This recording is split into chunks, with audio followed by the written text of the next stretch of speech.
In late 2021, I interviewed Cora Neumann.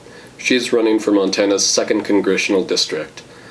According to MainStreetMontana.com, she's outraised everyone in the field, with the exception of Republican Ryan Zinke. Here's that interview. First of all, welcome to Butte News. Thank you. Happy to be here. I love Butte. Good. It's always nice to hear. I guess we'll just kind of get right into it. And what separates you from the other Democratic candidates? Well, I'm running for Congress because I think we need a representative in Washington who understands what Montana families go through. Someone who will fight for good jobs and wages, who will make sure our small businesses can thrive, because a lot of them are struggling, as you just noted, and that families who've been in Montana for years or generations can afford to stay. I'm not a politician, I'm not a lawyer, I am someone who's spent my career on the ground working to deliver healthcare and opportunities to families, and I also personally know we've lost loved ones to lack of access to care. We had to leave Montana at some point because we didn't have the good jobs that we needed. And so a lot of families are going through that right now. And I think that Montanans want someone who understands both their struggles and their resilience. And so that's how I feel I'll stand apart. Mm-hmm. So what does it mean to be a Democrat to you? Like, I know there's a bunch of stuff right now in the news with a few party members not really going along party lines, and for you, what is kind of like the inspiration to say, I'm a Democrat and this is why? Well, I was raised in a family that's full of Republicans, Democrats, Libertarians, the whole spectrum, and so I don't think along party lines really, in a really hard way. I think that I am a Democrat. I'm a proud Democrat. But I think that that's one of the challenges we have right now, is that differentiating ourselves from each other. Growing up, I grew up in Bozeman, which is basically a cow town when I was a kid. Now it's booming. But nobody ever talked about politics. Mm-hmm. I didn't know what party anybody was affiliated with growing up. It was sort of like, who's a good neighbor? Mm-hmm. Who was going to come help you out when your fence broke, or and I know that's those are Montana values that I think we kind of sometimes, it gets, that term kind of gets spouted out a lot, but really what it's about is setting aside differences to do what's best for your community. And what I see right now is a lot of priority on making sure that working families have good jobs and wages, can afford to pay their medical bills. 28% of Montana families right now have to forego a medical procedure or a medication because they don't have enough money. We're seeing a huge boom in Montana, it's exciting in some ways, but it's also creating huge challenges. And so I think that whoever goes to Washington needs to fight for good jobs and wages, for affordable housing, and to make sure that we're passing on a Montana to our kids that really allows them to thrive. So those are the things that I stand for, and I think that that's what I'll be working on in Washington. Mm-hmm. And you mentioned jobs and healthcare, which, according to the 2018 Big Sky report, the number one concern of people in Montana was job creation, number 2 was economic performance, and number 3 was healthcare. With the COVID crisis and everything going on, how do you see those values kind of changing at all, or priorities changing, or, are those pretty much what you're kind of gearing towards to help Montana families out with? Yeah. Well, we lost my dad in a lumber mill accident when I was a baby, which is why I work in healthcare. But if we had been closer to good care, he probably would have survived. Mm-hmm. And I talk to Montanans, every day who are, 5 hours from care. There's also a huge mental health crisis in the state, and we kind of shift back and forth between being, second, third, and first in suicide rates. And so I think that, and like I said, 28% of Montana families can't afford care. So I think that, access to healthcare has been central to what I do, but healthcare and economic opportunity they go absolutely hand in hand. My stepdad, so we lost my dad when I was an infant, we moved to Bozeman. My mom was a young widow with me and my brother. We were babies.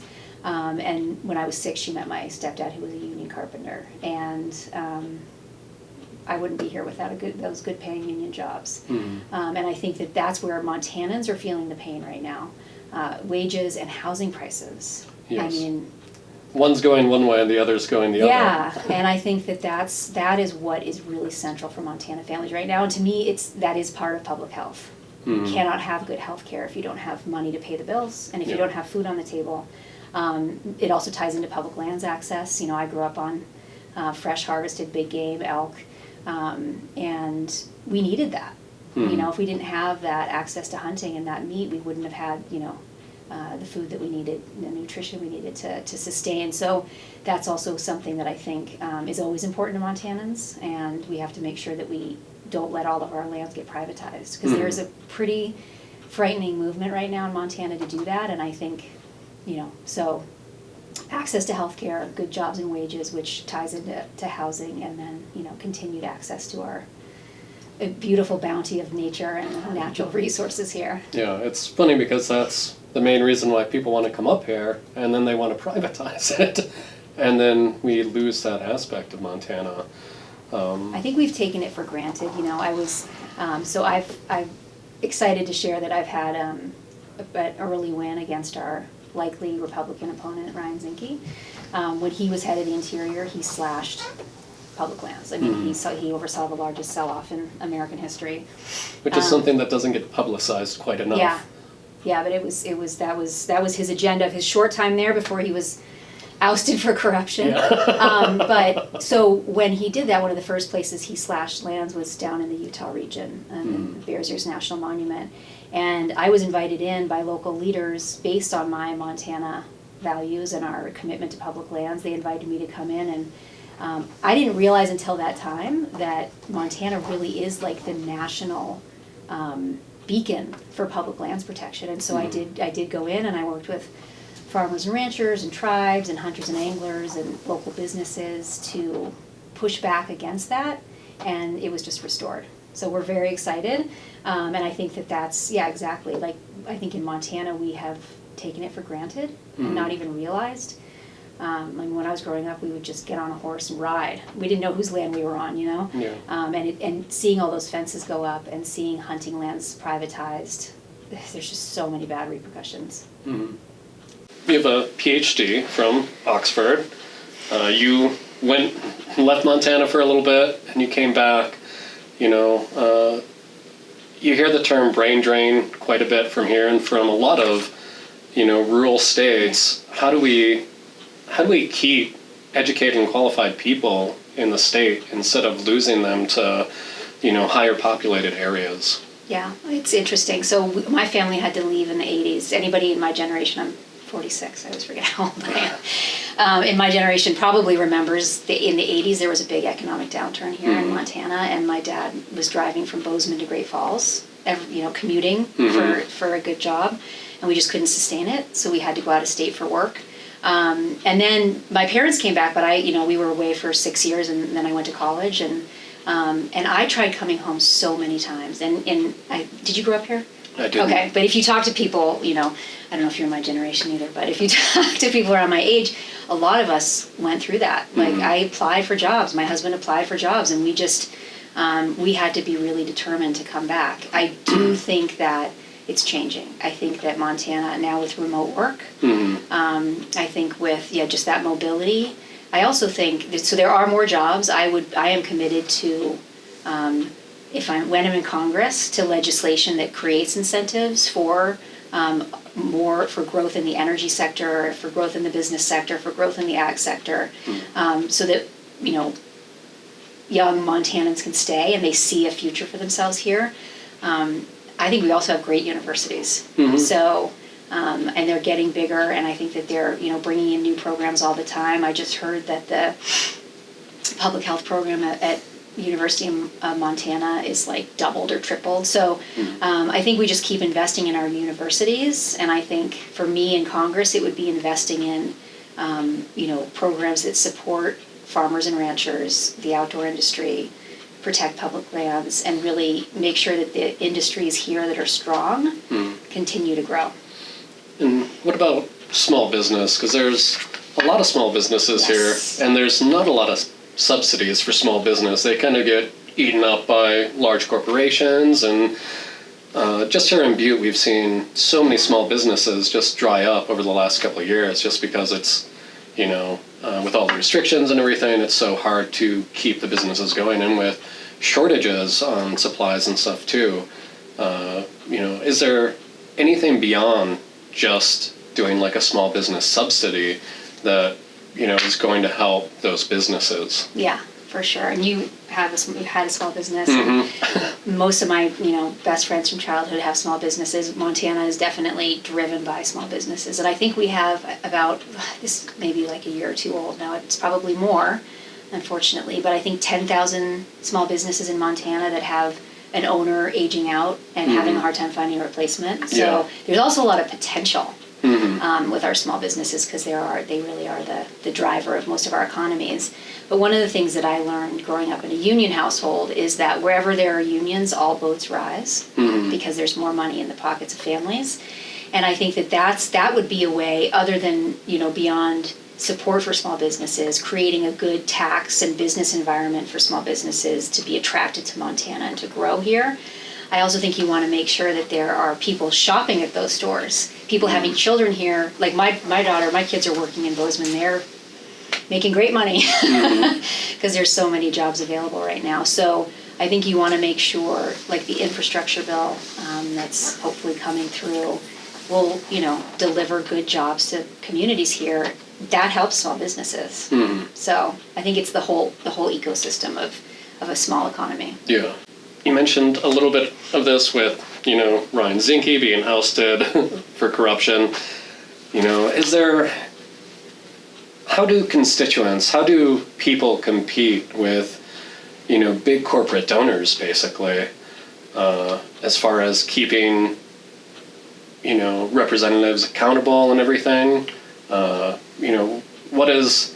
you have any kind of metric or anything for this, or? Well, I hope that, Montana is historically purple. We split tickets. We're not, I have always said Montanans are practical, not political. I know, things are changing, but I still think at the heart of Montana and our DNA is really an attraction to the person, not the party. And so I think that getting out and meeting with people, we launched my hometown tour, which is my state or district-wide tour, just traveling around the state and asking people what they love about their hometown and how they want to see it grow. Because this growth here really, I would like it to benefit Montanans and really benefit Montana families. And so I think that the only way to combat, because there is way too much money in politics. It's terrible. I think, again, in Montana, we fought Citizens United. I think that's also like right here in Butte is where all of that began, that, labor movement and fighting back against corporate greed. And so I think that getting out and talking to Montanans and really spending time with them is the only way. I don't think you need money, but I think that you really have to fight it with connection. I'd love to see money out of politics, though. Yeah, I think most people would, except for the people benefiting from it. And they're going to keep investing. So, that was, one of the things with the infrastructure plan, the billionaire tax, to make that happen. When we have a senator, Joe Manchin, who, doesn't have a single billionaire in Virginia, in West Virginia, his home state, and he's, not willing to sign that because, well, this is going to affect, it's not going to affect his people, but it is going to affect his donors. And what I look for in leaders is people who are in it for true public service versus personal gain. Yeah. And I think it becomes apparent in the way that they vote. Like, I think Senator Tester, you can see that he really cares deeply about Montana and will fight for things that may not always be popular. That's a true leader. That's a leader who's really committed to their constituents. And I think, in Congress, my hope is to bring my personal experience our struggles, but also, kind of our resilience and our strong Montana ways to Washington to not only, make sure that Montanans get the jobs and health care that they need, but also to be a role model for, like I think Senator Tester is, right, of how Montanans do things. I think that there is something real to that. And if you do get elected, what kind of committees would you seek out and try to serve on? So energy and commerce, which includes health. And I have a background in public health. I'm really proud that Montana has not lost any rural or critical access hospitals. We accepted Medicaid expansion, and thank God. My grandma actually is getting care right now in one of those hospitals, and I'm so grateful that it's there. I don't know, given how our hospitals are overflowing still, I don't know where she would go without it. So personally, just, really grateful for that. So ensuring that rural communities have the health care they need, because it's so much harder for them to access care for distances and, for various reasons. And then on the energy side, Montana has historically been an energy leader.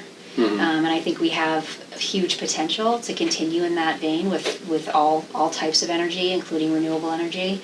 There's wind and hydro and solar, and there is continued, all of the energy sources that we have here. So I think that's a place I'd want to make sure Montana benefits from any national policies on energy and health. And trade for commerce. Yeah. Right? So we have some of the best wheat in the world. Okay. So energy and commerce.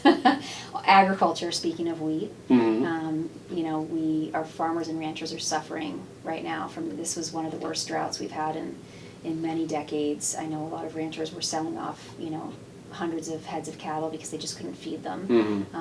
But there are a lot of programs that can help make sure that farms here have the support they need for those kinds of disaster relief for years like this. And then the final one would be small business. I've already spoken about that. Yeah, those are the three that I have my eye on. Okay. If you had like a message that you just wanted to get out to, voters, what would you say to them? I think Montana has the potential to be a model state in the West and in the country. Like I'm just really proud of my state and all that we have here. And so I'm excited to work together with the people of Montana to help make sure that we grow in a way that is great for our state now, but is also great for our children. My kids are 15 and 17. I think that I'm excited to work together with Montanans to make this a state where our kids can really thrive. Just kind of wrap things up a little bit. If you are elected, we have a bunch of issues that are, important. There's COVID, there's climate change, there's a lot of misinformation going about. Food insecurity, which you touched on, battling, this democracy kind of turning into a plutocracy. And what would you say is, I won't say the most important. There's a lot of important issues there.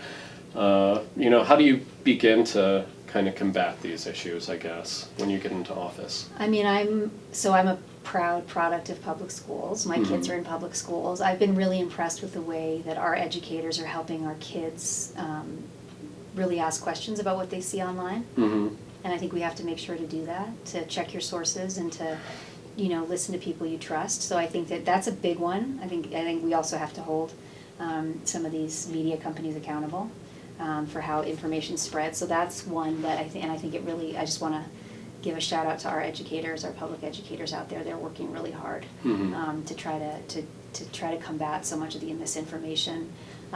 Climate change, my children, we are all feeling the very direct impacts of that now, and there's a lot of fear about it.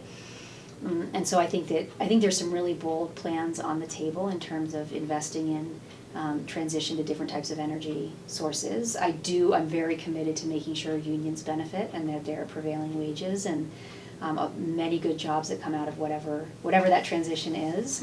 I think there's also a push to bring manufacturing jobs back to the United States, which I would love to see, because I really do think that has an impact on climate and on the economy as well. Especially for, what we're seeing right now with so much of the manufacturing coming from overseas. Once there's a stoppage in that, then Yeah. Yeah. we don't understand how the chain of events works and how things really get to us anymore.